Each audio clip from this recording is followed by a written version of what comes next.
Hello, Commsverse. I hope you're having a great time here with us here today. My name is Ståle Hansen, and I'm the producer of this session. As always, please ask your questions in the Q&A, and we will go through them at the end.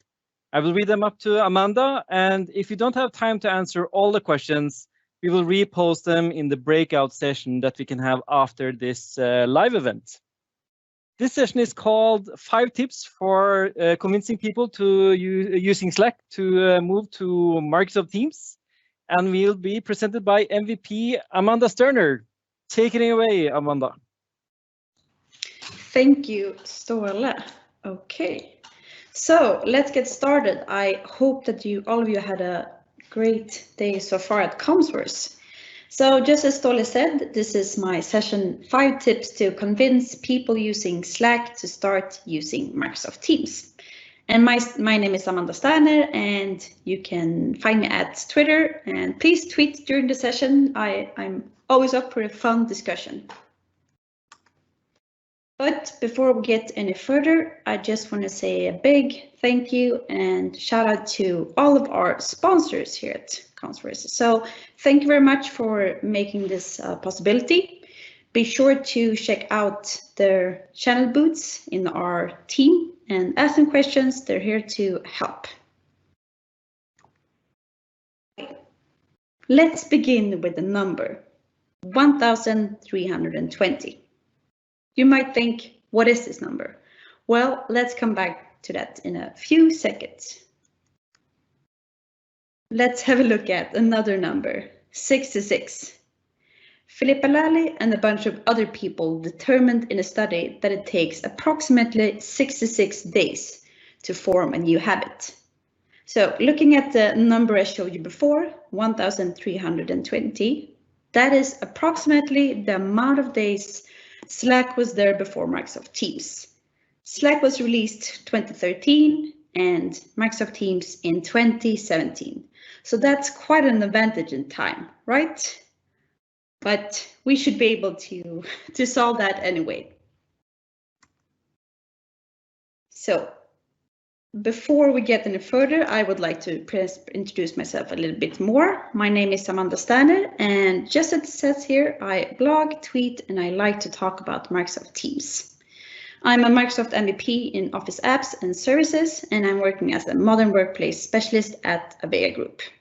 And just like I said, you can find me at Twitter and at my blog. And as you can see here on my slide, I recently added a little flag, and that's the Swedish flag since I'm from Sweden. And even though that it's super I miss going to my office, but I find it such a nice and fun thing that we can gather everybody around the globe in these new constellations. So at Commsverse, you have speakers from around the globe, and maybe that wouldn't have been possible if we weren't virtual. So hello from Sweden.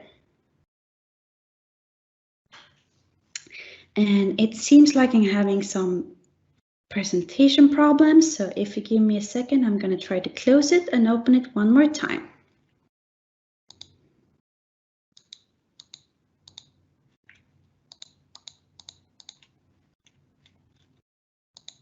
And while we wait for that, you also have some questions for the audience today. So please feel free to go into menti.com and use the call provided in the announcement to answer Amanda's questions. Thank you, Ståle. That is something that I would really enjoy.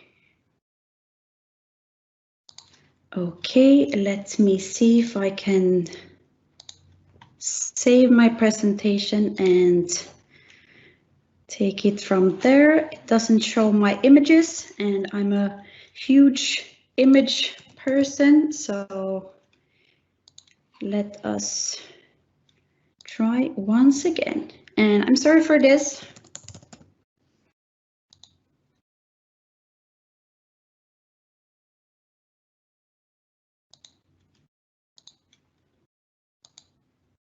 Okay, perfect. Now we're back. So a slight delay, but now you can see all of my beautiful images. So this is a great epic battle. We have a few horses, swords, probably some blood, and then we have Microsoft Teams and Slack.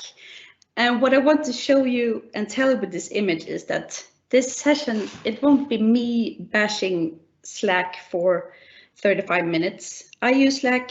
I think Slack is a great product for some purposes, and Microsoft Teams is a fantastic product for other purposes.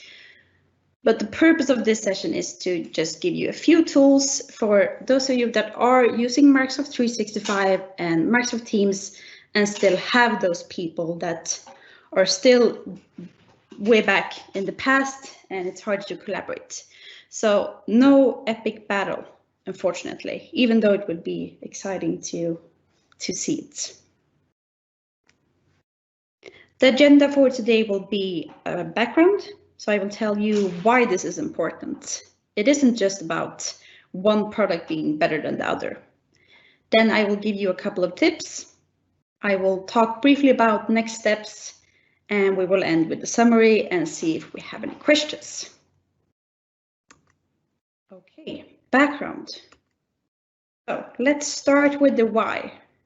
Why should you even bother? Can't you just let users do whatever they want, use the tool that they want to do? And yeah, maybe in Utopia that would work and everywhere that would be fine, but that's not the reality. So we have our challenges for the users. It's difficult to know where to share information. It's difficult to know where to find people. Imagine being a user and you want to talk to someone that she or he isn't in your normal crew or circle of people. But can I reach that person in Teams? Can I reach that person in Slack? It just makes it much harder when we have to look for people and we don't know where they are easily. So for an example, at my company, we have a group of developers.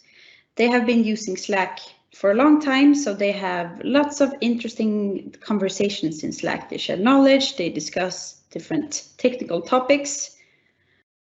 But those aren't the only developers at my company. We have developers in other places, and they're missing out. They don't know, they can't see the information, they don't know how to find it.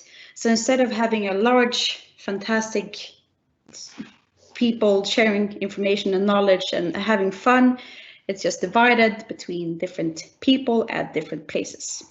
So it's super hard for the users. Of course, we have challenges for IT. Well, you know, shadow IT, it leads to both security and compliance risks, and it's just harder. Other problems with having different tools that aren't supported is that it will be harder for our IT services to support different issues. And then we have challenges for the business. So having an incomplete toolkit, that leads to not just disengaged employees, and it also leads to its costly duplicate tools. So there are a bunch of reasons to why we should get over our Slack users to Microsoft Teams. And besides that, you know, just as well as me, money talks. Did you know that in the free version of Slack, we won't have the full security and governance features?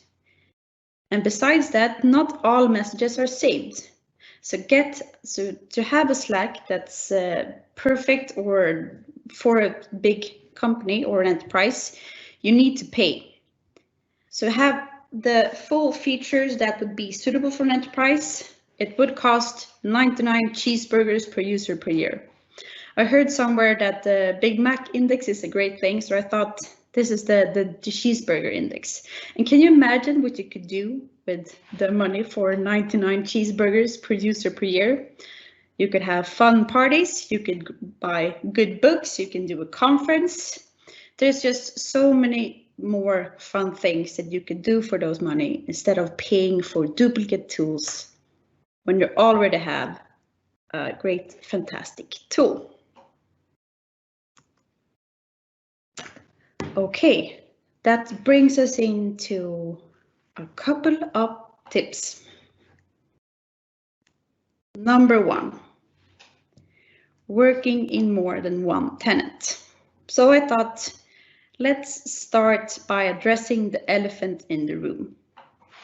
Every time I talk to a Slack user, I ask them, if you would tell me one thing that makes Slack so much better than everything else or Microsoft Teams, they always say it is so smooth to work with several accounts in Slack.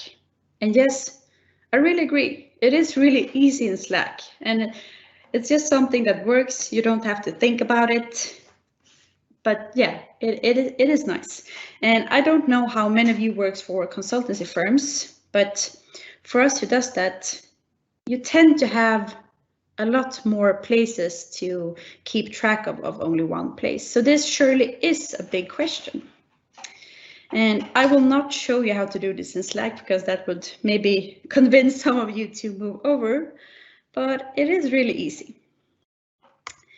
So just as Ståle said, he posted a slide here, a link in the chat to menti.com. In menti.com, you can use your mobile or another browser and enter the code 647456 and answer the question. Do you use more than one account in Microsoft 365? And as of now, there is 100% yes. So we'll wait a little time and see how this moves forward.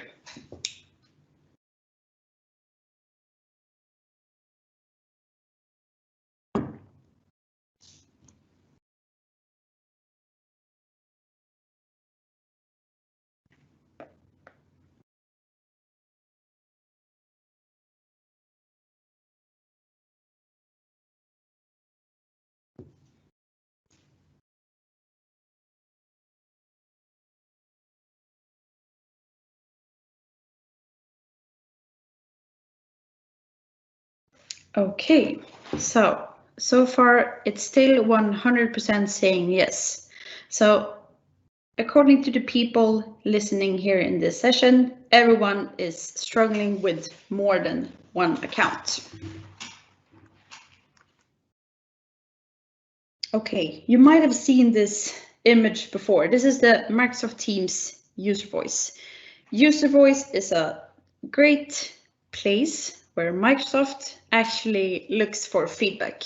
It's a place where you and me as normal users can go in, and if we have a request for a feature, something that's missing, something that we were logging for in Microsoft Teams and a lot of other Microsoft products, you can go in, you can add entry, and other people can vote on it. The chances is that if you thought about something, someone else thought about it. So just go in and search for it on the user voice and vote for it. This is an image of the I want to use multiple Teams account at the same time. When I looked back in October, I believe that the entry had 12,000 votes. And when I looked now about 2 weeks ago, it has over 22,000 votes. So you could say having multiple accounts in Microsoft Teams, that's not Slack users or me that wants. A lot of people want this. And in December, a Microsoft employee wrote a comment working on it. But hey, it's July now, what's happening? But I would really recommend all of you to go into the user voice and vote for things that you're interested in and see what's happening. But what I really wanted to show you with this slide is that Microsoft, they know that this is an issue too. They are working on it, and even though we still don't have a solution, hopefully we will have a solution soon. So I'm just going to show you some of my favorite workarounds for how I juggle this issue at the moment. I use different user profiles in Chrome. So I have my normal ones, I have my different client accounts. This will give a browser window where you can say your passwords, your different tabs, etc. It's easy. We have apps in Edge. So you could create a browser tab as an app, and then you can just open those apps on the computer. So you could have for all of your different client Microsoft Teams as a different app on the computer. Something that my company does, or at least my department, is inviting all of our client accounts to our own department team. That means I could be logged in with my client account, but I can still open my Avega Teams and take part active in what's going on in our team. So that is also something that could be of help. Another thing that I like is the third-party solution app called Franz. And Franz is an application where you could add different kinds of connections. In the free version, you can add up to 3, but if you want to pay, you can add more. So in this example here, I added my private account, I added my client account, and I added my Avega account. So here I will get the notifications. I log in, I will see the full Microsoft Teams experience. What you could do also in Franz, if you take it an extra step, is to add even more different kinds of accounts. So I could add Messenger here, I could add Slack if I want to do that. I could add WhatsApp. So I think Franz is a really helpful tool to get all of your different Microsoft Teams tenant into one place. So I added the link here in the bottom if you want to look. And the last one, well, this is a clip from my mobile. And what I wanted to show you here is that from mobile, it actually works. From mobile, it is simple, smooth, easy to work with your different accounts. But I'm not sure about you, but I do not want to work all the time from my mobile. Tip number 2, finding what you're looking for. Another thing I hear pretty often when I'm asking Slackers what they think is better in Slack when you compare it to Microsoft Teams. A lot of them are always telling me that it's so much easier to find what you're looking for in Slack. But I would say if you know how to find, you will find. So that this is just a matter of helping your users how to do it. So if you know where to look, you will find. And coming back to what I talked about in the whys, I said it's difficult for people having information scattered across different places. And yes, if you have information in Slack, in Microsoft Teams, and we're not, if you're searching in Microsoft Teams, you will not find information for everywhere. So the first step would be, if you have all your information in Microsoft 365, yes, it will be much easier to search. And after we have all of our information in the right place, then it's just a matter of narrowing down your search result. And I'm just going to show you a few of how we could be better at finding what you're looking for. Okay, so just let's start with what's built in. We have a lot of built-in commands to find different kinds of informations, mentions to find every time you've been mentioned, saved to find all your saved messages, unread to find all of your unread messages. I mean, there are a lot of different ones. So when we go in and we start exploring what's available, then you will find your favorites and you will eventually be better and better and better at searching. We also have a bunch of built-in filters to narrow down the search results. So for messages and files, for example, you can filter on if it should be in a team, if it should be a file type, if it should be modified by a specific person. We could filter for activities, so we could also here filter for seeing all of my unread messages or all of my mentions. And then we have for chats where we can narrow down on a bunch of things such as date, team, and subject. So if we know what we're looking for and we know that the information is available, it is possible to narrow down the search results and really find what we are looking for. And if you're not satisfied with that, then you can go heavy searching and use search operators to really narrow down your search result. Just as you would do in Bing or the global search in Microsoft 365. So we could use things such as and to combine two words, or to search for two different words. We could use wildcard, we can search for file types, we can even use parentheses to nest what we're looking for. So when our Slack users are saying it's hard to find what I'm looking for, they just don't know how to look. So I have to give them the tools to do that. And I also think that this brings us to tip number 3, starting and finding interesting conversation. So this is I would say it's a 2-part tip, and it's also a question about mindset. Here we have a quote. Overall, it's easier to create conversation, join group, etc. in Slack. And this is a acquaintance of mine who said this when we had our common discussions about Slack versus Microsoft Teams. And I think that this quote is a little bit sad and a little bit telling for how Microsoft Teams is being used at many companies in a more controlled manner. So now I'm going to take up another question, and it's still menti.com, and the code is still 647456. And the question that I'm curious about is, does your company have a request process to get a new team in Microsoft Teams? Yes, it takes some time to order a new team. Yes, but it's instant, just adding some governance. No, everyone can create teams. We don't use Microsoft Teams, and other. So I will wait for a minute or so and see if we have any answers.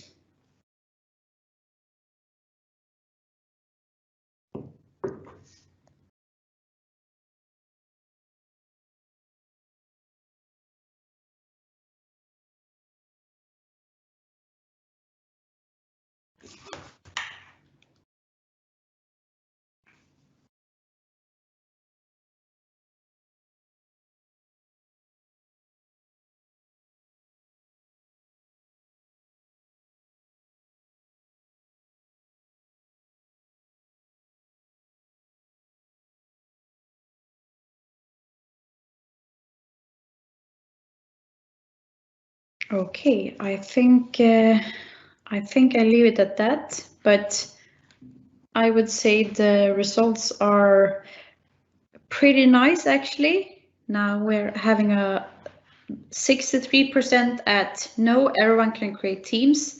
That is fantastic, really nice. Okay, and we have 40% now at some sort of ordering process, and it takes different time. Okay, it's rising here at, you have to order it and it takes some time.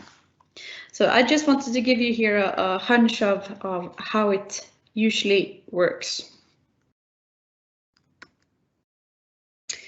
This is a funny picture from my community friend Jamie Laporte, and she tweeted this, I think it was last year.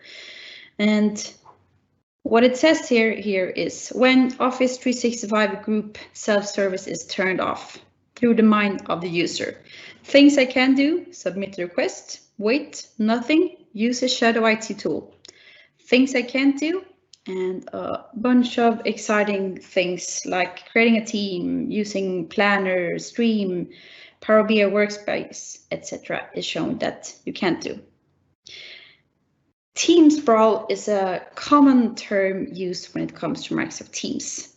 And it basically means the fear that a lot of team will be created in Microsoft Teams, and we will lose control. So instead of enabling our users, we make it harder to create new teams, and we have some sort of order system. So looking at this image that Jamie did, it's just a fun way of describing how the users actually feel when we make it too hard for them to create new teams in Microsoft Teams. It is possible. We can order it and we will get it, but we just want it to happen straight away. And waiting for something makes us bored and probably tend to shadow IT tool. And something that I've noticed from companies using Slack is that those companies tend to be less controlling. So looking at the quote from my friend that says that it's easier to engage and create new conversations in Slack than in Microsoft Teams.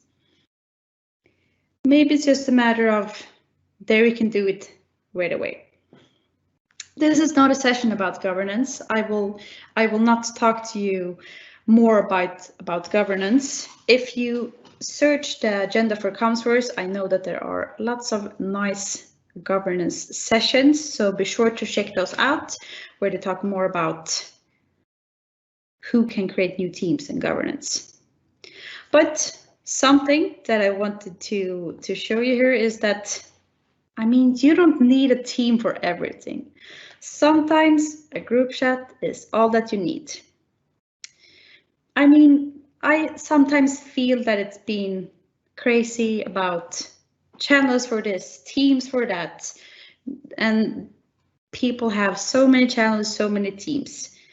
But sometimes the discussion, that the thing that you want to talk about, the things you want to engage in, a group chat is enough.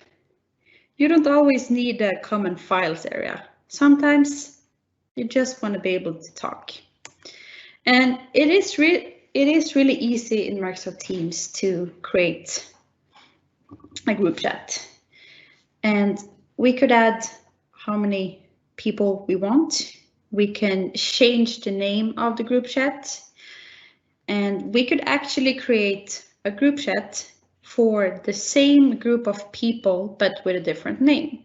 So maybe I have my two best friends here, Alida and Luci, and we want to have our Commsverse group chat, but we also want to have our lunch group chat. Another thing that you could do with the group chat is to, when you're adding new people, decide if you want to include a history or not. So I just want to spark the imagination and say that not everything needs a team. I mean, I love teams. Don't get me started on that, but not everything needs a team. And something that is kind of new-ish is that now you can also search for private teams. So previously it wasn't possible to search for private teams. This is something that you have to enable in your tenant. But if it is enabled, people can search for private teams, hence making it easier to see what different kinds of teams are available and joining those conversations. Okay, so tip number 4. So let me start by saying I'm not a developer. I'm just a normal Microsoft 365, Microsoft Teams loving gal that loves to try new things and test things. But when I'm poking around about the Slack users, I don't think it comes as a surprise to you either that it's always the developers that clinches to Slack. So for my tip number 4, I just wanted to show you a few different possibilities that you could do with Microsoft Teams. Because in Slack, you could do a lot of nice automating and making your daily work smoother, but you could do that in Microsoft Teams too. You just have to know where to do it and where to do it. But beware, this is on a basic level. So let me start by explaining the concept connectors. And connector is, well, something that connects to your team channel. For every channel, we can have connectors, and there are a lot of different connectors that are available in Microsoft Teams. These are only a few of them that I'm scrolling through here. I'm going to do something simple and add something from Azure DevOps. So we will click add, and I will add again. and then we can configure. And there are a lot of different available connectors. So we could choose to get a message every time a task is created, or we could do this. So the possibilities for all of the different built-in connectors are huge, which makes, well, it's really easy to add different connectors showing us what's going on, adding the extra value. Because even though that we are a development team and we know what each other is doing, sometimes maybe we're missing things. So if I'm changing the slide here, what I added here as an example is that every time a new task is created for a specific Azure DevOps board, a new channel message will be posted in our dev channel. So maybe not for every new task, but the need that you can see, and there is hopefully a connector that could cater to your needs. So there are a lot of different connectors for example, Azure DevOps, which I showed you here, so we can get a message for code push. We could get a message when a pull request is created. We just need to let our developers know that there are a lot of nice things to do in Microsoft Teams, and it's not just available in Slack. We also have the possibility to add tabs. Maybe you wouldn't do everything in your team in Microsoft Teams, but I'd really love the fact that Microsoft Teams is a hub for teamwork, a one-stop shop where you can go in and just get everything that you need for your day. So adding your Azure DevOps board inside a channel could be helpful for getting an overview of everything related to a team. It could be helpful during a daily stand-up. And as you can see here in this GIF, we could open the different epics tasks, we can add comments, we can move them for different columns. So there's just so much we can do in Microsoft Teams. And then we have Power Automate in Microsoft Teams. Power Automate, formerly known as Flow. There are also a lot of sessions about this during Commsverse, so be sure to search for them and check them up. So there are a bunch of built-in flows, and I'm just going to show you 2 ones that I find amusing. So for example, every time that we're closing a work item, we can automatically request for a code review. Note this is a premium flow, so you need to have the premium license. So this would basically post a new channel conversation every time epic or work item is marked as done, making it easier for everyone in the team to know what to do and stay on track. This is another one, post a message on Slack and Teams when a new channel message is added in Teams. So this could be a little nudge to the people still in Slack to, hey, something is happening in your Microsoft Teams channel. Let's get over there. So every time a message is posted in the channel, a message will be posted in Microsoft Teams.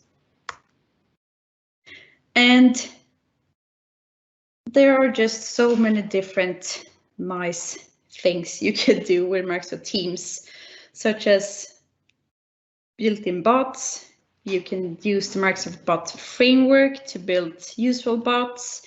There are Power Virtual Agents to build bots in a more easy manner. Basically, just what I want to say that if you explore in Microsoft Teams, there are a lot of hidden possibilities. For example, you can send a code snippet. You can add all of these different flows in Power Automate. We can build bots. We have the connectors.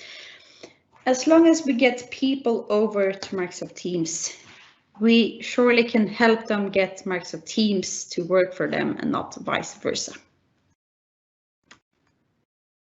And the last one here, working with files in a team.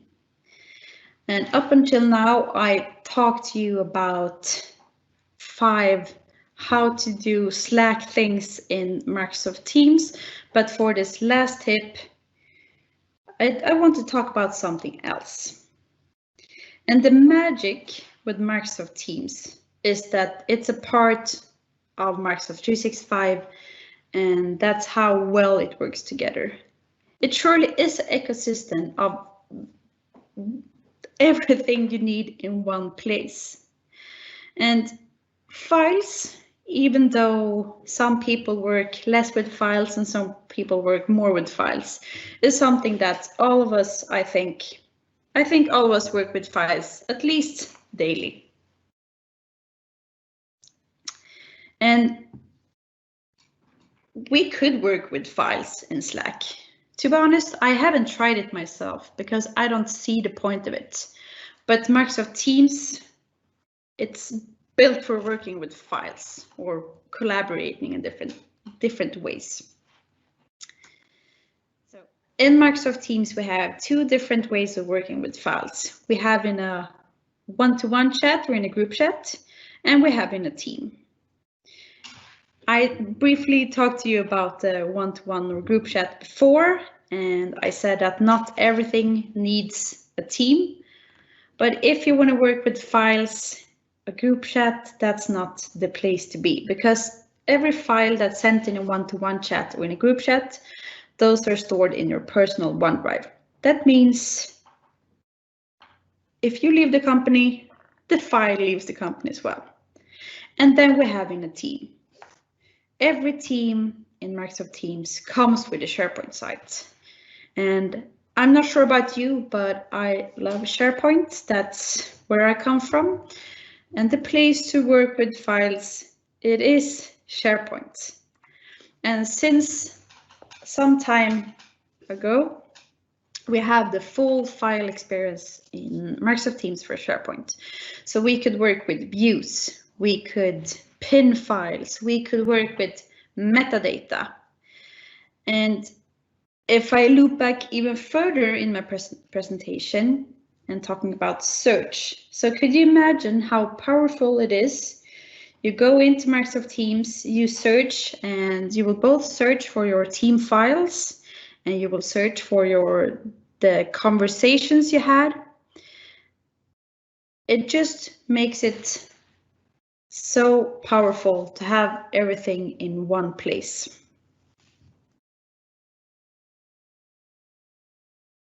But now what? You talk to the Slack users at your company and you try to convince them to move over from Slack to Microsoft Teams. And they finally agreed on it. They said, okay, I will make Microsoft Teams work for me and not vice versa. And then they ask you, but hey, what about migration? What would happen with all of our old things? Will you move them? Will you? Yeah, and that is a pretty good question. Since a couple of months ago, Microsoft actually has a lot of nice help material on how to migrate from Slack to Microsoft Teams. I thought that I would give you just a short demonstration of what they're saying and hopefully give some sort of clue on what to do next. So let's start by having a look at the Slack architecture. And in Slack, at the top level, we have something that's called Slack Workspace. From what I've seen at different companies, you could say a Slack Workspace is sort of like the same as a tenant. So that's on the top level. And then we have channels, we have our direct messages, apps, and custom integrations. Pretty simple. Looking at our different migration options. For apps, well, the easiest thing is to look in Microsoft Teams if there is an app that does the same thing. And if there aren't any apps, if there aren't any connectors, if there aren't any, you can't build any flows in Power Automate, well, then you can develop the apps as needed. And then we have channels. I think that one of the tricky parts here is thinking if, okay, should each channel in Slack be a separate team, or could you have several channels merge into one team? Well, you just have to have a look at what you have and think about what you want to have in the future. Messages, they can be migrated, but for some of the licenses models in Slack, you can't migrate everything. And then we have files that can be migrated as well. And direct messages, that's not something that could be easily out of the box. And when it comes to users, I'm just thinking that if you're using Microsoft 365, you probably already have your users there. And for workspaces, the comment here that Microsoft gives is that can be migrated into one or more teams. And this is not the understanding I have. I would more say that the workspace is a tenant. But if that's not the case, well, yeah, then a workspace could probably be a team. But looking at all of your history, so you have a lot of old things. Are you sure that you want to keep it? Maybe just want a clean slate, start with something fresh, and build things from scratch instead of starting with something that's messy. But that's just an idea.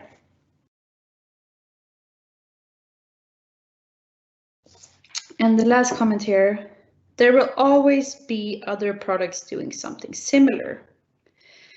I just wanted to share with you a few words about competitors. You probably heard about Zoom, right? No, maybe?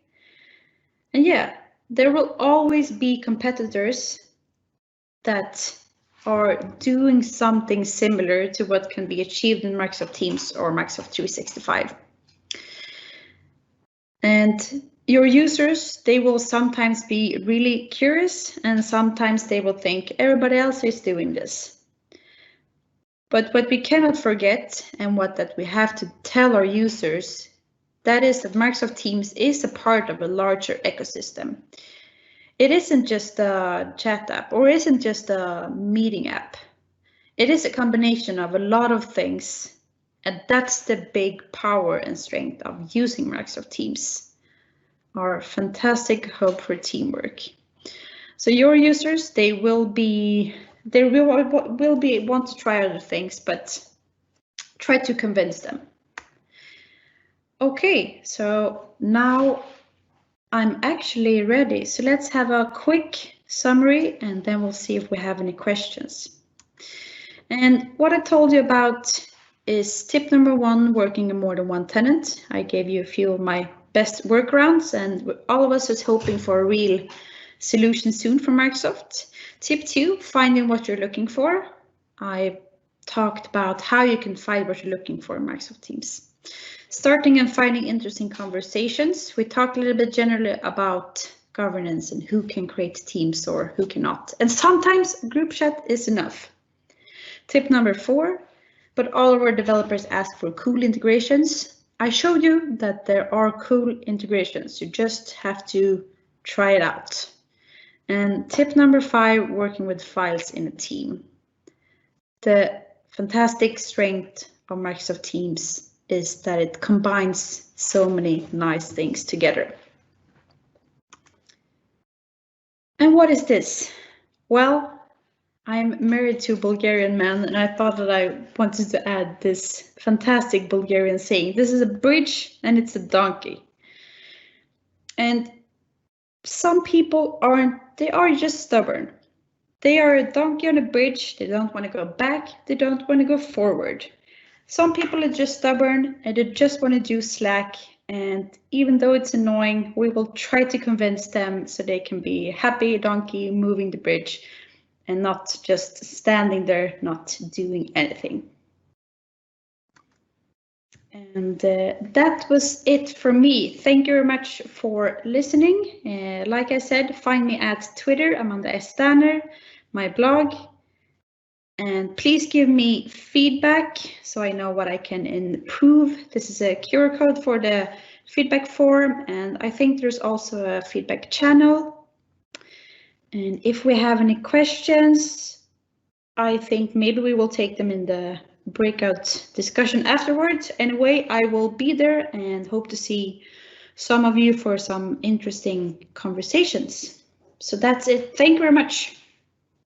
Thank you, Amanda. I think you were right on time, actually. So great stuff. Some great tips there. There is a lot of features Slack users can fall in love with. There were one question, and I can post that in the post-session networking and dialogue team. So Yep. we can move over there, and we will end this session, and I will post a question there. Perfect. See you there soon. See you soon. Thank you. Bye-bye.